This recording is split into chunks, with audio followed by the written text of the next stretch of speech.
I think you could argue, well, I mean, some people are basically painting this scenario where restaking will create this massive kind of extra yield coming in for validators.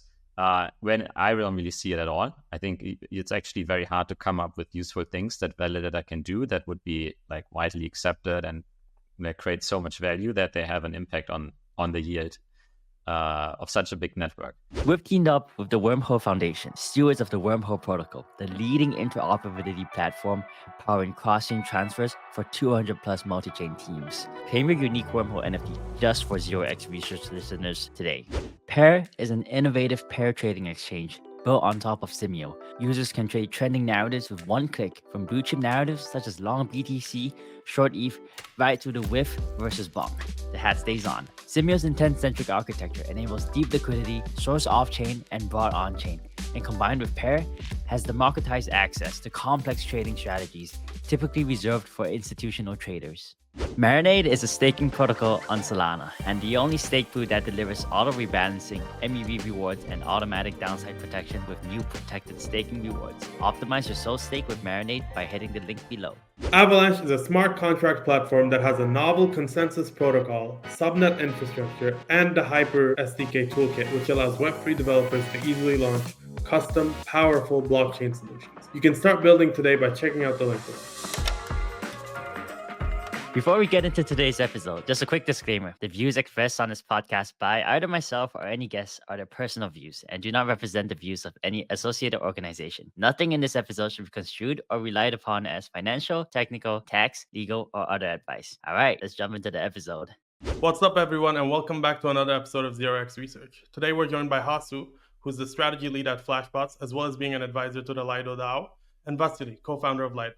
Today is Thursday, May 9th, but this episode should go live next week on Thursday, May 16th. As a reminder, you can use code 0xresearch10 for 10% off your Blockworks Research subscription. Let's get to it. Hasu and Vasiliy, thank you for joining us. How are you guys doing? We're good, thank you. We are it's nice spring weather out there. So yeah, agree. Can't wait to get back outside. And by the way, I'm a big fan of the podcast. Happy to hear. I'm a big fan of Uncommon Core, so likewise. Before we get started, do you guys want to give an overview of like what ETH Issuance is, how it works, and what are some concerns surrounding it recently? Okay, I can start with this. So since the merge happened, the only source of Ether Issuance is in form of staking rewards on Beacon chain. So when Ether staker stakes the Ether and the node operator runs a node, and they provide the service to the Ethereum network, they attest the blocks and they propose the blocks. They can provide some information on slashings happening, and they get a reward for it. This reward is pretty small. Ether issuance is pretty low. Right now, if you frequent crypto Twitter, you might have seen the ultrasound memes. But the gist is it's pretty low issuance rate at this point, lower than Bitcoin, lower than most other crypto tokens that have proof of stake or proof of work mechanics.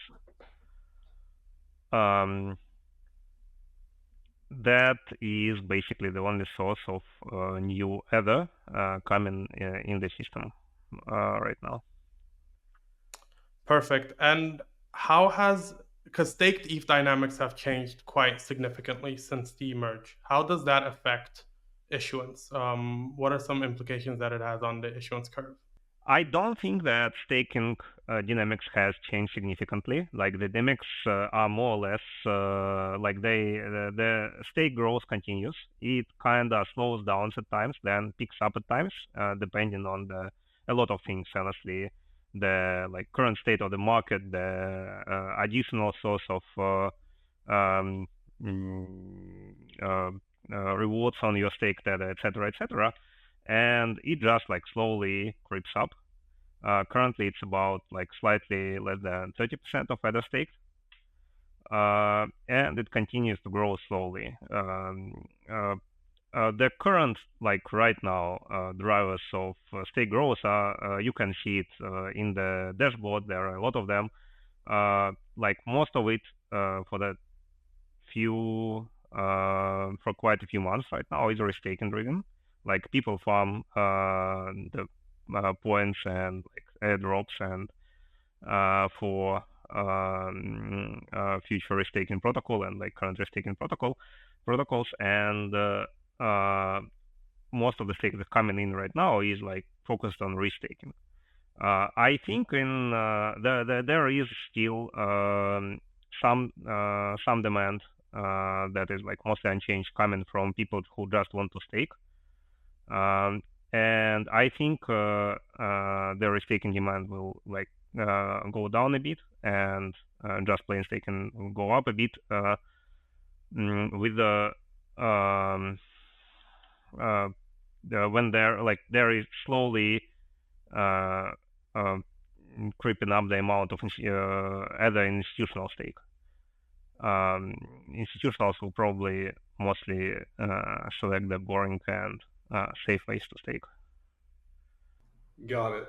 I'm curious. So you mentioned ETH currently has, I think, a little less than 30% stake rate at the moment, and you mentioned you think restaking has been a huge driver in that number ticking up currently. I'm curious, going from here, as you look at other proof of stake networks, like Solana, I think has over 85% stake rate, Cosmos over 60%. Do you think Ethereum eventually gets to that end state? And I guess if so, like if you see the stake rate of ETH growing, what do you think is going to be the main drivers of those going forward? Yeah, so this is a very packed question. Ethereum is there are on one hand, like in general, what are the end games for staking? Like there are, I think, at least two, maybe more. This is where the like any networks can end up in regards to staking. And there is also like path dependence or some kind. Ethereum is unlike every other proof of stake network in the fact that how it came to be a proof of stake network, basically. I'll start with the second part.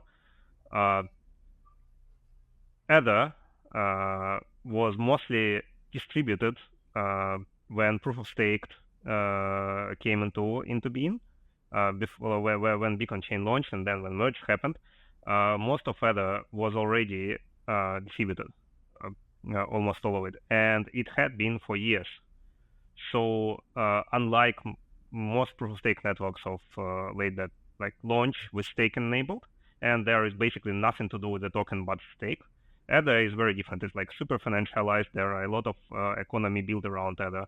It's a great collateral. It's a great unit of account. It's a great like something that store of value, something that you can just hold for a time. And there also was a lot of risk coming with staking in the in the first years. Basically, we didn't know when the unstaking would be possible. If proof of stake would like. It was almost sure that proof of stake would happen and continue to happen for Ether, but there were people who were saying like proof of work is the best, and like this is a fad and this will be rolled back. So it started at almost 0% of Ether staked, and then it slowly like grew up to current 27, and the speed of growth is not super fast. This is also in part due to technical limitations.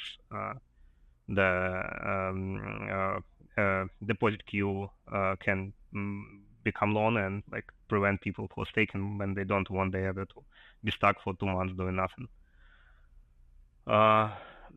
So this is unlike networks like Solana or Cosmos or Tezos or like any other that like when they launch there you can basically like transfer and stake, and there are two things that you can do in a network. On Ether you could have done like a lot of things before you could stake, and they were in competition for a long time. Yeah, and in terms of end game, my personal theory here is like basically you can select many directions as a community, like that can select many many directions, and there are like trade-offs between them.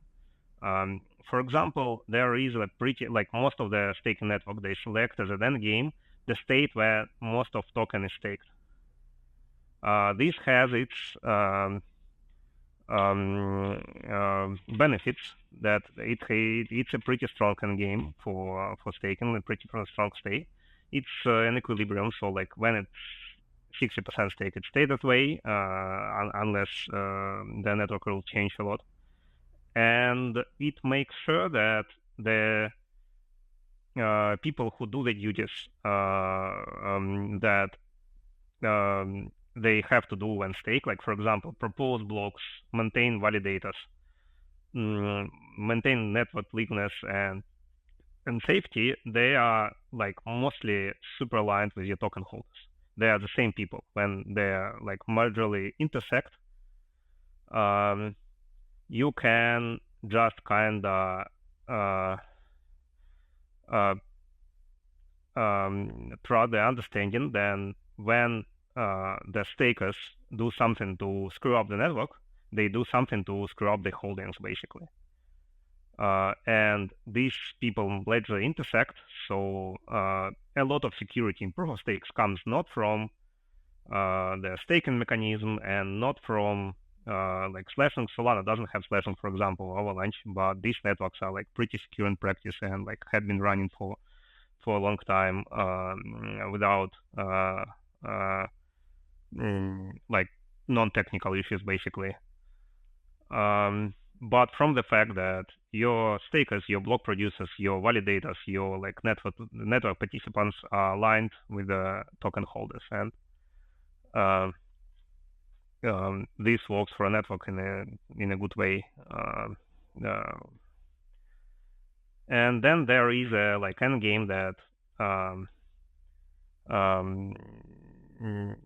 Casper and others from Ethereum Foundation and some other folks are proposing. That is basically a minority of Ether becoming in stake, with the understanding that stakers are services provider to the larger community of Ether holders, and Ether holders are the primary, like they are bigger and larger and more powerful than stakers, and stakers are just like a subset of them that is pretty small and pretty weak in political sense.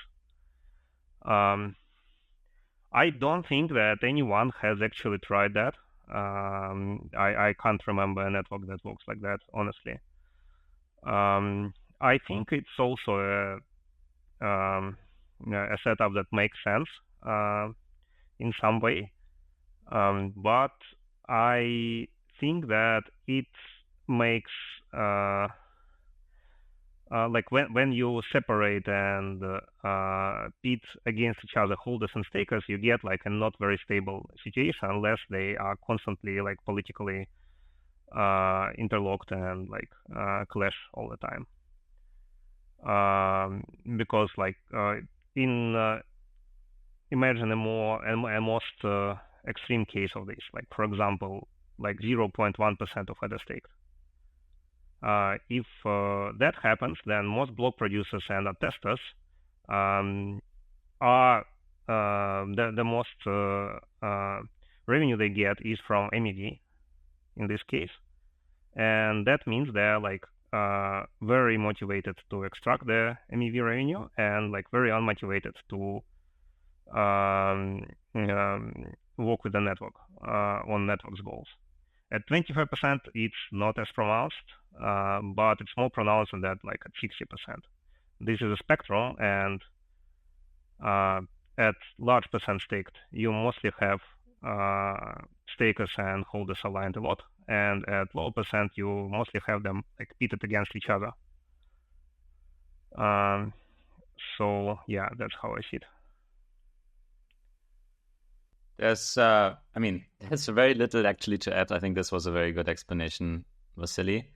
I think one thing that I'd highlight is between the two scenarios, you kind of choosing, or let me put it a different way. There's kind of multiple like frameworks to look through on this problem. And one is it's a kind of choose your principal agent problem that you prefer, right? So in the one case where you have very little stake, then you basically have, the agents, the stakers doing something on behalf of, the principal, which is the ETH holders. And the overlap between the two is very small. And so the principal agent problem is very strong. But on the other side, you may have a principal agent problem when there's a lot staked, for example, between the biggest liquid staking provider and the Ether holders, or kind of the network at large, right? So you basically get like different forms of delegation and different ways to constrain them. And I think it's been generally my view that the principal agent problem between a decentralized staking protocol and stakers is more manageable to investment in decentralization and decentralized governance and so on than in the kind of the low percentage staked world. And the second, I think, and really just kind of to restate what Vasiliy said, is this idea of competition, right? So if you kind of model this very extreme scenario, then the competition, the competition and the competitive pressure for the different validators is super high. And what this means is either they, as Vasiliy was saying, they compete, for example, on extracting malicious forms of MEV that are basically currently like out of bounds for operators. Or even more simply, you just compete on price, right? And so you might say, who's the cheapest provider of staking? It's always someone who runs all the validators on a single centralized machine, aka Coinbase. And so you can say, hey, we want 1%. If you want 1% of Ethereum staked, then I can give you a near 100% guarantee that the only party staking will be Coinbase. And so that has implications on the network in terms of, alignment again between these parties. It has implications on the regulatory fragility of the network, around censorship resistance, and so on. And so I would definitely agree there's like no, there's no easy answers here. But I think this idea of just kind of, taking these ideas to their kind of logical conclusions by, just like really kind of tuning up the lever and like, making kind of a very extreme version of it, I think you can see what they are trending towards. Wormhole is the leading interoperability platform for multi-chain bridges and applications. With over 1 billion messages sent and 40 billion in value transferred, Wormhole leads the industry in cross-chain message volume and total value transferred. If you're a builder, Wormhole has an extensive suite of tools and infrastructure to securely build multi-chain applications. You can use Wormhole to power DeFi, NFTs, governance, and so much more. And Wormhole supports over 30 blockchains and 6 different runtimes. Claim your unique Wormhole NFT just for 0x Research listeners today. Fill out a form, prove that you've listened to today's episode to receive a Pear app, and you'll get an email over the coming weeks to claim your limited edition NFT. Pear is an innovative pair trading exchange built on top of Simio. Users can trade trending narratives with one click, from blue chip narratives such as long BTC, short ETH, right to the WIF versus bonk. The hat stays on. Simio's intent-centric architecture enables deep liquidity, source off-chain, and broad on-chain, and combined with Pear, has democratized access to complex trading strategies typically reserved for institutional traders. Marinade is optimized Solana staking. Stake natively or liquid stake with Marinade and get the same high-performance delegation strategy that thousands are using today to stake your SOL to over 100 of the best Solana validators. The delegation strategy is a first of its kind and only possible on Solana. It delegates your SOL to the network's best validators with no smart contract risk. In addition, Marinade has just built a new and improved delegation strategy that delivers maximum performance with auto-rebalancing, MEV rewards, and automatic downside protection with new protected staking rewards.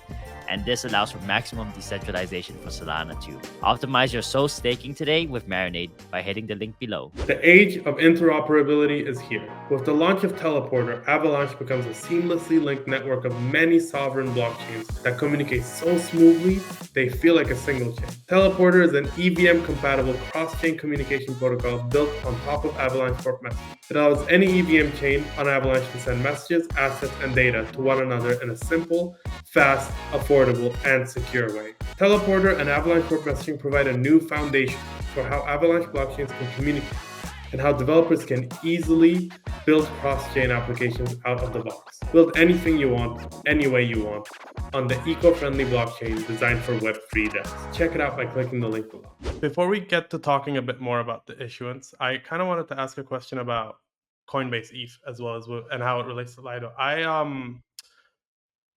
As far as I understand, like, what are the biggest frictions for, as far as I understand, there's kind of this institutional demand for Coinbase, staking through Coinbase. And I'm kind of wondering, what are the big frictions for Lido and like serving staked ETH to institutions? I'm not the personal point for this for Lido. So this is a bit second-hand account here. But my understanding here is for institutions are different, but when we are not talking about DGen institutions, basically that are slowly the more conservative one that are slowly trickling out in the crypto, in Bitcoin, in then in Ethereum, etc. They are pretty conservative. So the main goal is not to earn more, but to screw up less, basically.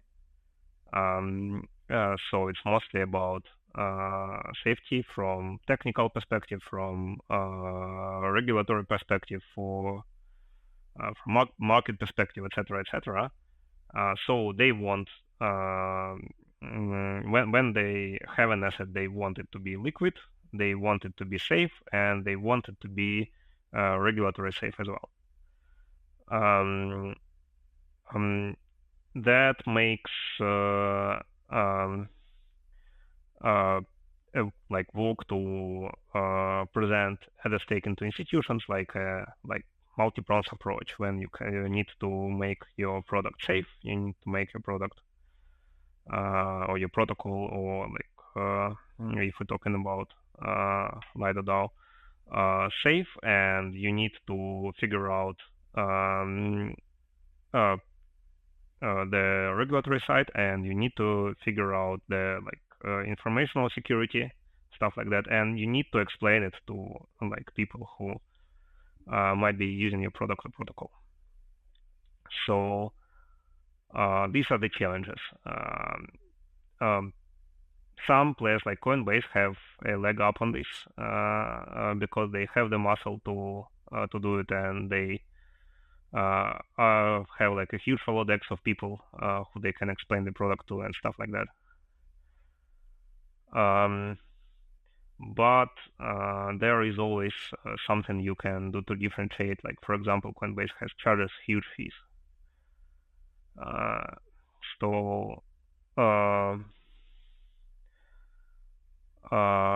that's basically it.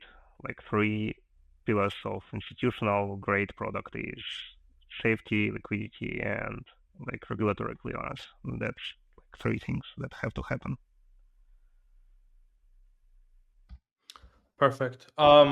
Maybe this one is a bit more directed to Hasu, but how do you feel ETH ETFs will, or if they come, how do you think they'll change the dynamics of ETH staking, or just in general, how Ethereum is, let's say, over the next couple of years?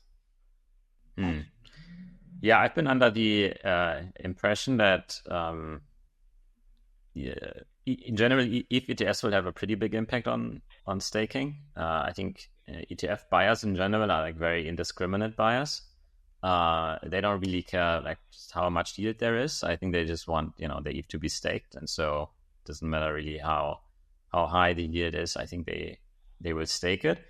I think also, like in the past, people used to think there will be ETH ETFs and staked ETH ETFs. I don't believe that to be the case at all. I think there will only be ETH ETFs and they will stake, period. Why? Because ETFs compete amongst themselves, on the total expense ratio. I mean, even for physically backed ETFs, you can see that, I mean, they are effectively lending out also as much of their assets as possible to kind of generate some extra yield on them. So this type of rehypothecation inside ETFs is kind of very normal, right? And so I think you will see this, a lot of stake coming in from ETFs. I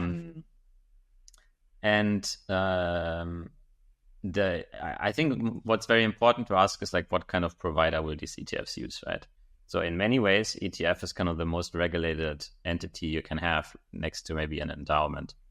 And then it's basically, definitely not this kind of degen institution that Vasiliy was talking about, but it's more the kind of ultra conservative one, where they do want the yield, but they also have to take like extreme precautions to make it safe and liquid and kind of especially like very regulatorily compliant.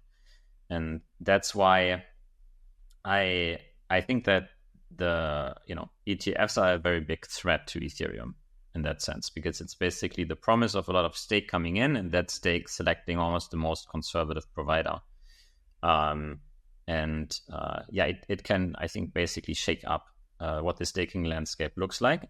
And this is a big motivation why last year we created this, the kind of goals for Lido DAO strategy proposal that was ratified, and a big part of that was to focus on this institutional opportunity, because we thought that there's a significant amount of money lined up to come to ETFs, and also if no decentralized staking pool gets into the position to serve this market and kind of also fights, for first place here, then, it's basically guaranteed to go to one of the centralized, highly regulated providers. Got it. I think that makes sense, and definitely want to bring this sort of back to the issuance conversation, because it definitely plays in where having an ETF, like assuming that these providers are all going to stake their ETH, that's going to be a huge driver for the percentage of staked ETH on the network. And we already talked about sort of the pros and cons of having a high stake rate or a low stake rate, etc. And we did see a big proposal from Ansgard and Casper regarding changing the issuance curve to address potential concerns with the high stake rate. So I'm wondering if you guys could give an overview and just high level thoughts on their proposal to change the issuance curve. I think I'm happy to take a first step. So at this point, there have been multiple proposals. I think it started actually with one from Anders that was called minimum viable issuance, MVI. And I think that was more about how can you have a mechanism that basically says, we want this amount of ETH staked minimum, but also not really go beyond that and have more than that.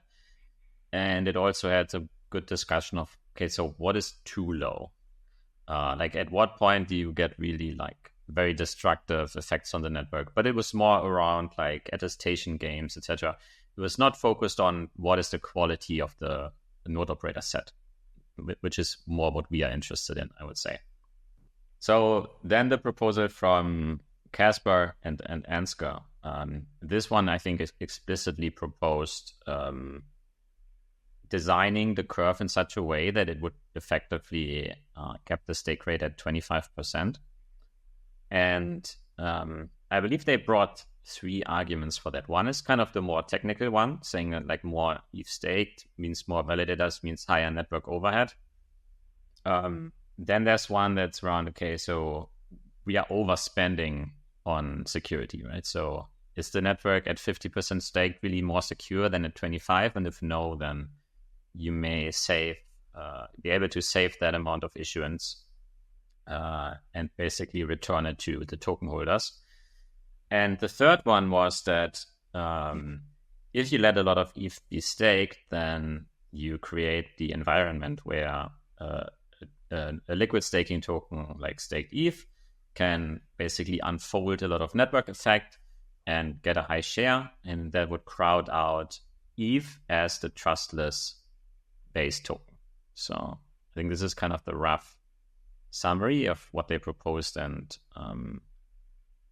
the motivation for it. Yeah, I like it's been like a long series of like thought posts and proposals and analysis from multiple people. They have different proposals, they have different opinions on like why they need to happen, why they don't need to happen. But like the Hasu outlined most of them, like it's spending less, it's limiting the amount of Ether and stake, and limiting the amount of validators in the network. I think that like the technical side, the amount of validators in the network is it's mostly going to be alleviated by MaxID proposal that's going to be in Pectra. So it's like a secondary argument here. The most important ones are like limiting the impact of stakers, like making stakers a small part of Ethereum instead of like a majority of other holders, and paying less for security. I think that like it's underexplored. It's like I'm not convinced that like small amount of Ether and stake is a better end game than high amount of Ether and stake. I think there are a lot of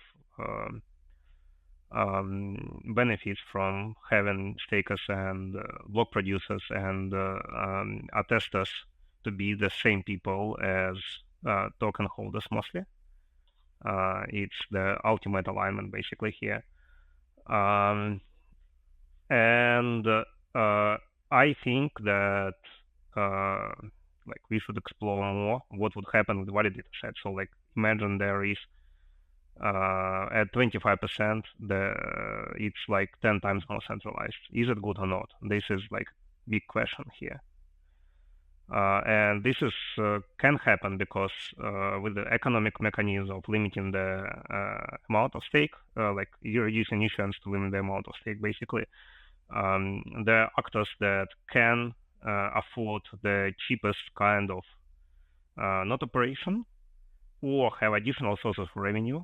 That means that they have additional business on top of staking. Like for example, an exchange has additional, they get money from fees, and they also get from staking fees, and they also get money from trading. They can even have like staking fees to go into negative if people who are on exchange trade a lot, because like they can have a vertical integration here. Similar things with like ETFs, they have they fees on top of like as a deposit, and so like they can stake cheaper, right? Take less fee on staking, just staking, or such vertical integration as restaking. So like if you can put more revenue streams on your stake tether, you are in a better position to be successful on extremely limited market. It's basically changing the current market that is like growing market, and everyone wants like to be the best product in a growing market, to the limited market where competition is the harshest and fiercest thing. And if the competition is mostly on price, it's going to end up in centralization. There is one like kind of great example that is for me probably the emotionally hardest part of this, right? In the latest proposal, they say that like we will not get more solo stakers than we have now. That there are solo stakers, they will not go away because they are super committed, and they will not like there will be not no more of them because like they are not coming because they don't have like enough stake, or like they stopped coming mostly. And this is a bit weird for me because like we spent the team in Lido working on Lido's balls has spent almost a year now building a great product for people who want to solo stake. It's going to be the like pretty low bond, lower than 32 Ether, which is like the main thing that's stopping people from participating in consensus right now. It's going to get them like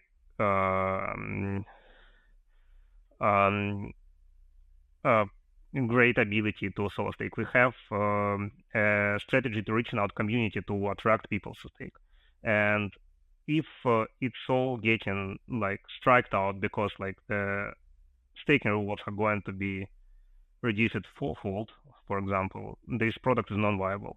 The thing that Ethereum community wants is going to be like the product that makes solo staking more approachable and usable and like a better allows more people to do it and provides better incentive to them, is going to become less viable. So this is a bit great, and we are working on making people able to more people to able to solo stake, and like there are going to be more of them if you don't make life worse for them, basically. Perfect. On the topic of solo stakers, I kind of want to hear you guys and what you think about how valuable solo staking is. Like, is this something that, I mean, you guys are working on it to optimize it, but is this something that is very important to optimize for? In my opinion, it's very important to optimize for. I think one of Ethereum's biggest or most important properties is censorship resistance. And censorship resistance is basically a result of kind of the heterogeneity of the validator set today, kind of the layers that sit on top of it. So you can argue, okay, maybe the kind of diversity of the validators is not so important anymore now that we have PBS. You have relays in the mix, and you have block builders, and you have maybe other intermediaries. But I think the opposite is true, right? So I think you see solo stakers are less profit-driven, more ideology-driven at the limit, and so they may make validation decisions that don't just follow. Okay, so what is the most profitable thing to do, which is subscribe to the top 3 relays and the top 3 block builders, let's say, right? And maybe 80% of those, are censoring transactions right now. They can also use different configurations in MEV Boost, like min-bid, where they build more blocks locally. And I think what many people forget is that we will also, I think, increasingly get a paradigm in Ethereum where we start reintroducing the preferences of validators into the higher layers. So I'm talking about things like partial block building and inclusion lists, where, for example, a proposer can forward a list of transactions that they want included in, let's say, the next block. And then that is basically sent to the relay and the block builder as almost like a blueprint, right? So, I have to include those transactions, otherwise I can't even participate in the auction. And so there are ways like that, how the kind of very useful heterogeneous preferences of validators can positively influence all of the layers around them. And I think if we want to keep Ethereum censorship resistance, even in kind of the phase of more institutional capital coming in, then it's very important that there's kind of this core of solo stakers to keep the protocol safe. Perfect. And I kind of wanted to also ask, what is so Lido's building a solution, or let's say it's optimizing for solo stakers. Could you kind of talk a bit more about that? Yeah, okay. Again, I'm like not the best man on point for this. It's led by Dmitry from community staking module team. I'll start by high level. Lido has a staking module thing going on, which is basically when stake comes into Lido, it can get distributed into multiple buckets for staking. We used to have one bucket, the curated module, which had a pretty low number of professional operators. Like right now, it's a bit over 30, I think. We recently launched a second module, simple DVT module, where a lot of more operators are collaborating on DVT infrastructure. Like many node operators are running the same validator together, which increase slimness and reduce the chance of malicious takeover of validator. And CSM is supposed to be the third bucket here, so third module. So when stake comes into Lido, it can get into a curated module or simple DVT, or when CSM is leave, into CSM module. The module itself is pretty simple. It's permissionless. Anyone can post a bond into this module and get stake distributed to them. The bond number is pretty small, and Lido has a lot of stake it can pour onto this module. It will probably start slow at first, because like that's how we approach the stake distribution. We don't make sudden movements here. We slowly redistribute it, just like with the simple DVT, which started as in test mode and like slowly getting more stake right now. The same would probably happen to CSM.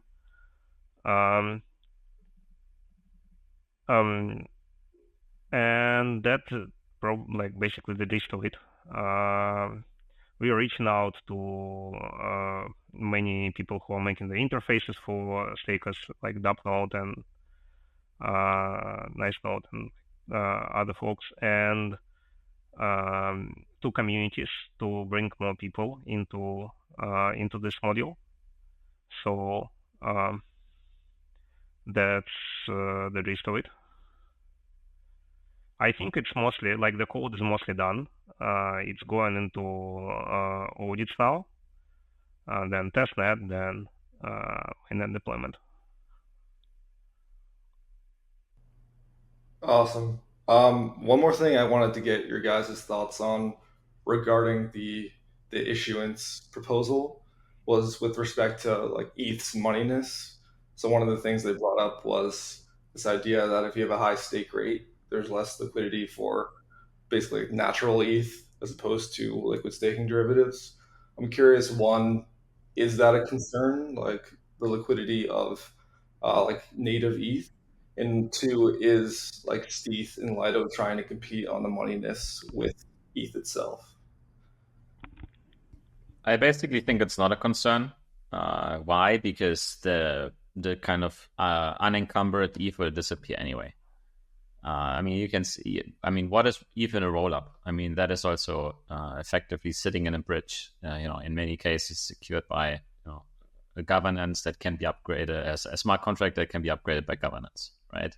So, and in almost all, if not all cases, I think they have like even less, safeguards than the Lido smart contracts have today, and we are working towards dual governance, which is a way to give stakers the ability to veto any changes that are being made to the smart contract. We also have a security council that can basically shut down, staking. Maybe Vasiliy can say more about that.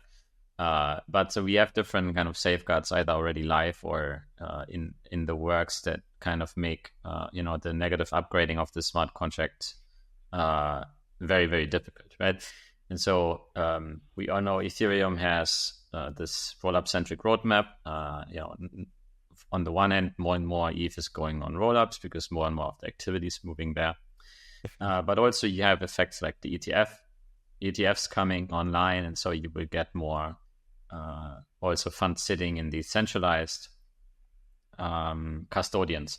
So the end result is one way or another, the unencumbered ETH will disappear and it will be replaced by different forms of encumbered ETH. And what really matters is kind of the security properties that this ETH has. And so I think you need to look a bit more close and kind of evaluate the different ways where the ETH is actually sitting. And I think you can do a lot worse than ETH sitting in Lido. I honestly don't see the argument of reducing the moneyness of Ether because it's staked. You could sort of make this argument. I don't think it's also hold, but does DAI, for example, reduce the moneyness of dollar? I don't think so, but even that, I think this is frankly the other way around. Dollar-denominated assets increase the acceptance of dollar as a money, right? But even if you assume that it does, it's also a pretty different thing because staked Ether is an aggregate state of Ether. It's not a synthetic thing. It's just Ether that is staked. If it's used as money, then it means that Ether is used as money, right? So I don't really understand it. It kinda in some cases, in some part dependence, etc., it can lead to maybe liquidity fragmentation of some sorts, but it probably looks makes Ether plain Ether is still better off here because it can be instantly converted to any of the aggregate forms basically, but not necessarily vice versa, right? I agree. I mean, for me, staked ETH increases the moneyness of ETH because it makes it a yield-bearing asset. I mean, way more people, for example, are holding treasury bills than would hold, basically dollar cash, right? So I think just the ability of opt into the yield that you can get on ETH, this makes it a more attractive and more scalable and just better asset overall. I think if a lot fewer people would be interested in holding ETH if staking was limited to a very small number of people. Speaking of earning yield on your ETH, I kind of want to ask a few questions about restaking. First of all, how do you think restaking is going to impact the validator set in the long run? And also, how would it impact ETH's issuance policy? Yeah, I can maybe take a first stab at this. So how will it impact the staking and the validator set in general? So, I mean, for one, there's many forms of restaking, right? I think some limited number of things actually requires you to have a validator. And so those things, actually need to be done by the Ethereum validator set or by subsets of it.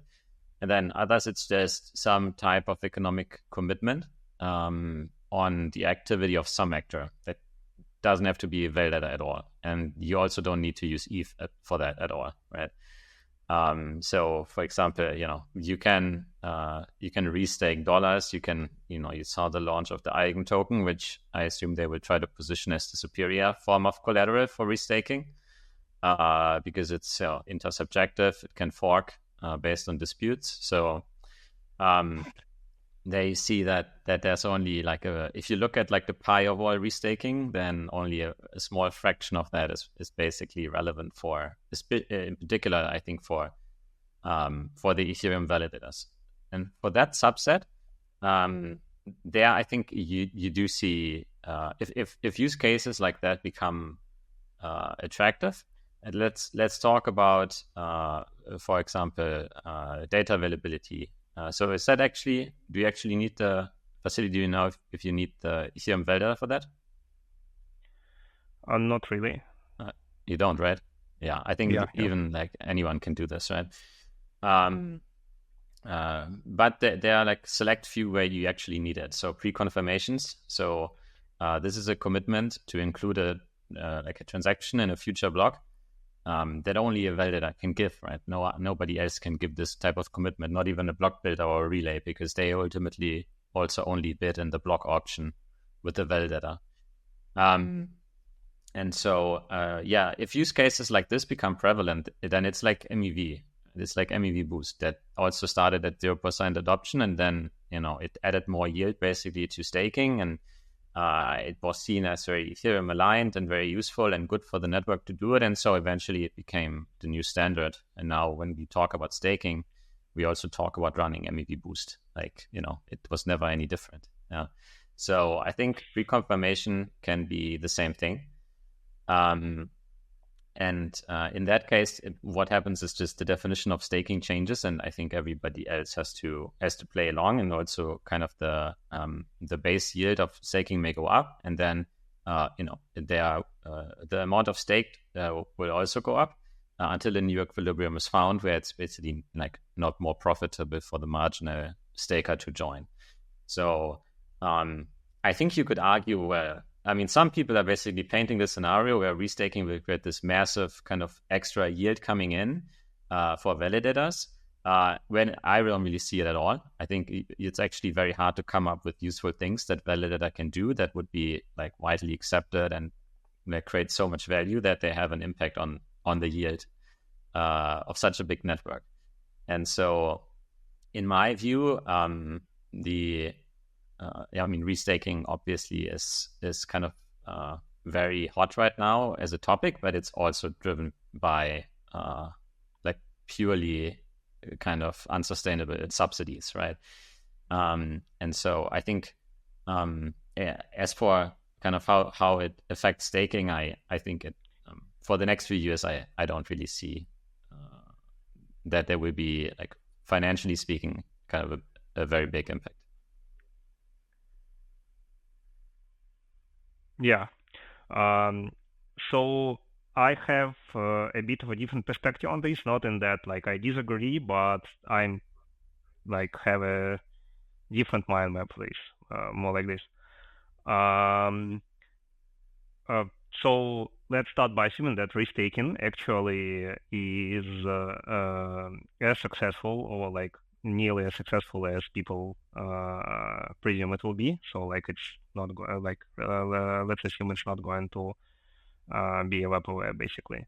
I think it has chances for this, because like people want the adder to be to have more revenue streams for the adder, and when like a lot of capital wants something to happen and it's technically feasible, it's probably going to happen. So it makes some sense. And that means that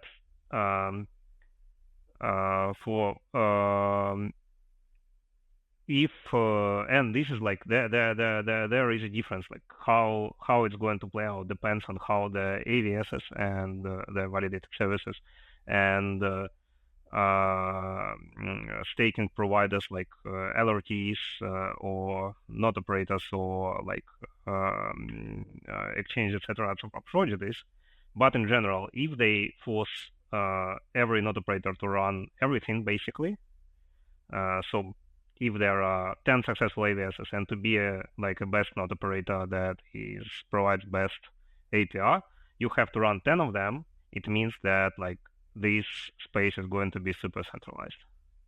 If you have to run a lot of software that is different, and you have to excel at all of this, it's impossible to do this as a small operation. You have to be a company. You have to be like 15, 30 people, something that works in shift and have like maintain relationships and attract stake and like do BD, etc., etc. Just how it is with like node operators in different networks these days. When who operates on like a lot of networks, it takes you can't operate like multi-network operations on your laptop.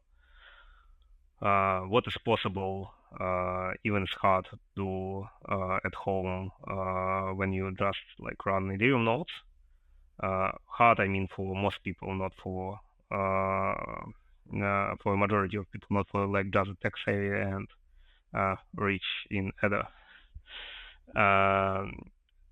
So yeah, the gist is if to be a successful node operator that like has best chances of attracting stake, or just like walking in the black instead of in the red if the issuance on Ethereum is going to get close to negative, right? It means that only professionals can do complex operations. The harder staking is, the more complex staking is, the more centralized it is. This is a rule of thumb that like never failed in proof of stake networks. The simpler it is, the easier it is to make it decentralized. The harder, the more complex, the more combinatorial it is, the harder it is. So if you don't have to be to like run complex things to be in Ethereum validator, like you could delegate it or something, then it might mostly remain the same. There is also a question of implementation. Like, for example, right now, it's not really easy or cheap to be a small operator in EigenLayer, because your costs are almost flat from the number of validators you have, and not insignificant. So when you run only one or two in EigenLayer, you have to pay a lot for each, and then you have like Southend, you have your costs are flat, but your your points are not, right? Yeah, you have fixed costs, a large fixed cost in the beginning. The gas costs and operational costs. So it's very dependent on how the things play out. The more complex it's going to be for to be a good operator, the worse it's going to be in terms of centralization. Perfect. That makes sense. How is Lido getting involved in restaking, or is it planning on getting involved in restaking? Or how do you guys view that sector in general is a better question, I say. Yeah, so when this episode airs, we will have, I will have put out a proposal on the Lido forum to update the last Goose set of goals, giving it kind of a bit of a fresh touch in the light of both of these topics of today, actually, minimum viable issuance and what to do about restaking. And I think there's three takeaways for what I'm proposing, at least for the DAO. And one is that that staked ETH should stay a liquid staking token and not become an LRT, kind of in spite of the big hype that you're seeing right now and kind of the points that may be able to be farmed, etc. And I think it's for two reasons. One is that the big opportunity over the next years is institutional capital coming in that has very strict rules, as kind of Vasiliy laid out in the beginning of the episode. And I think the kind of actively managed nature of like selecting AVSs and kind of additional rehypothecation steps makes it not very suitable if you're kind of pursuing this group of users right now. And the second one is that really kind of LST is really kind of a commoditized software service, and an LRT is really more of a kind of actively managed mutual fund or like a tokenized share in like an Ethereum lending market or something, where somebody has to constantly kind of make these like risk assessment and capital allocation decisions. And so while like one share of an LST is like every other share of an LST, and it kind of satisfies this big, I think like preference of many people, for LRT it's very different, right? Like you can have very different baskets of risk, and you can have many different ones, and it's less likely that many people actually share the same preference. And so I think LRTs will have a very different potential to reach a network effect from LSTs. And so I think an LST can and should be used actually to create LRTs.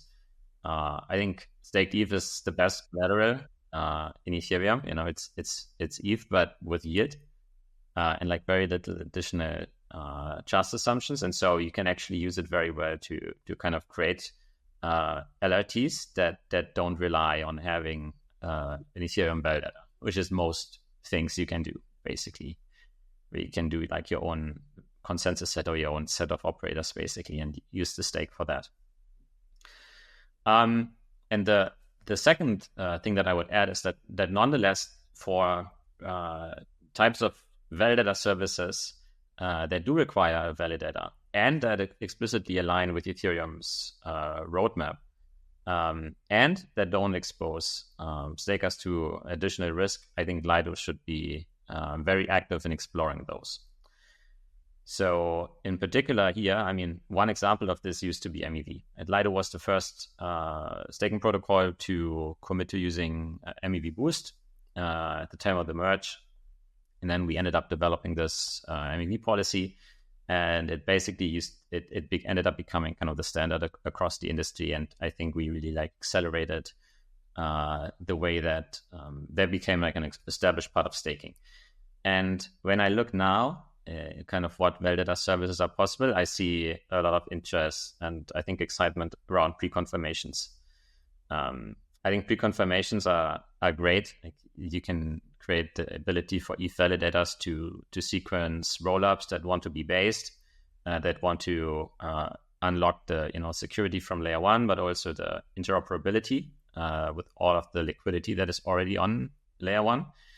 I think people talk a lot about like rollups they don't want to give up, maybe MEV, etc. But I think the effect of this, atomic interoperability between your layer 2 accessing all of the liquidity and all of the things that already exist on layer 1 is massive. I think actually it's like a very underrated opportunity. Plus, pre-confirmations can also be used by apps that are on layer 1. So if you think Uniswap could offer like 1 second confirmation, for example, to someone who wants to make a trade instead of 12 seconds. I think you can like do a lot with that. So I think that Lido should actually explore, like become a leader in pre-confirmations and look for partners to kind of start exploring that with, because I think it has a real chance of becoming kind of the next very popular validator service after MEV Boost. And then the final prong of that strategy that I'm proposing is to make stETH the number one collateral in the restaking market. So this really like involves, I think, educating, like working with ABSs about the benefits of using staked ETH for opportunities that don't require an Ethereum validator. And from the perspective of stakers, I think this is great because it keeps staked ETH kind of the unencumbered asset, but it allows them to basically opt into any point on the risk-reward spectrum that they want. So we are all about choice. And I think this is kind of the approach that I think like would best fit Lido's strategy. Well, yeah, I definitely want to talk about where Lido's headed specifically with relation to the rollups and how a lot of activity is moving to rollups. You sort of mentioned a little in there, Hasu, but curious, as we start to see more users migrate to rollups, more activity, etc., how does Lido's strategy specifically look to like evolve with that changing landscape? So you mentioned like base sequencing, getting involved in MEV, etc. There's a cool experiment on Blast where stETH is sort of like native yield bearing on the rollup. So I'm curious if Lido has any strategy with respect to L2s. Yeah. So this is also a part of what has been outlined in Goose proposal for goals for Lido. Gist is like DAO wants the stake tether to be represented on layer 2s used in financial protocols and products transacted upon, used as fees, etc., etc. Like there is has been recent news of GK Things, for example, using stake tether as a gas fee option. These days, the L2 ecosystem is growing, and like where it grows, stake tether also should grow as well. That is like the approach that DAO is taking to the L2 stuff, and you can see it's working. Like there are a lot of protocols using stake tether on L2s. There is like, for example, maybe not example of that, but an interesting fact, when Blast started to make an L2 with the productive assets, right? It used stake tether as an asset to use for as a way to stake tether, right?